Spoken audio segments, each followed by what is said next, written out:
I'm a fiber artist. All of these things start with just raw wool, which is soft and fluffy and nice.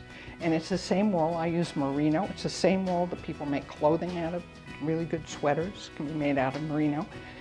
I layer it up and I put warm soapy water on it and I rub it. And that's how felt is made. So it's something that is, it's safe for the environment. I use, leftover bar soap. Kids can do it. Any kid that can layer it and then is willing to sit there and rub it can make a piece of felt.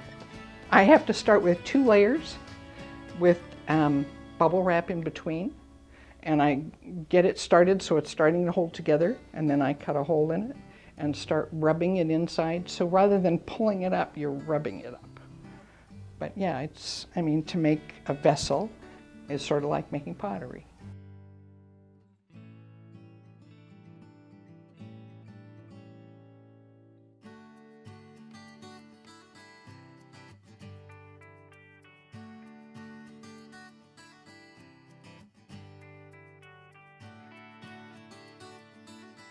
Part of what I do is to react to my surroundings. This to me is sort of desert with a stream going through it.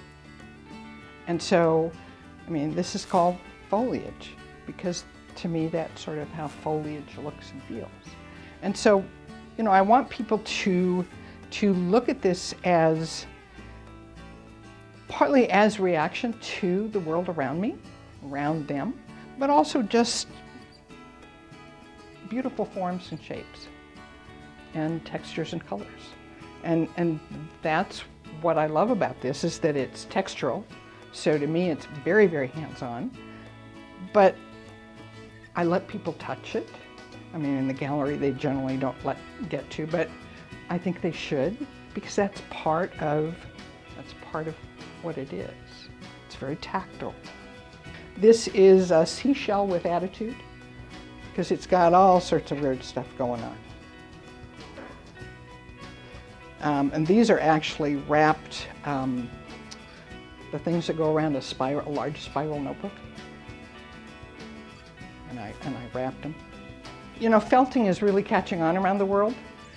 This particular piece is actually shown in a book that just came out called Worldwide Colors of Felt. And this is Landscape of the Heart, because I think the heart, it's a rough landscape. This is sort of a commentary on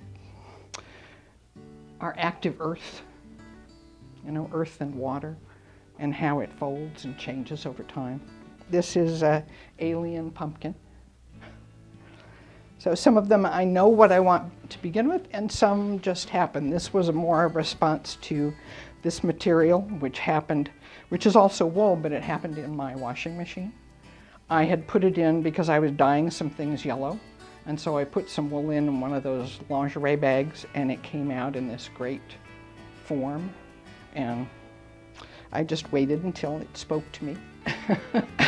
So, they start all different places. Sometimes it may just be wanting to express the idea of spring, which is what started this one. I guess the idea for this came from the idea of wanting to create something that seemed freestanding, that comes from that tiny point and goes out. Now, I couldn't do that without putting wire in it. It's got a wire which connects to a screw at the bottom, so it's bolted down in there. But otherwise, this is pretty freestanding. The longer you felt something, the stronger and firmer it gets.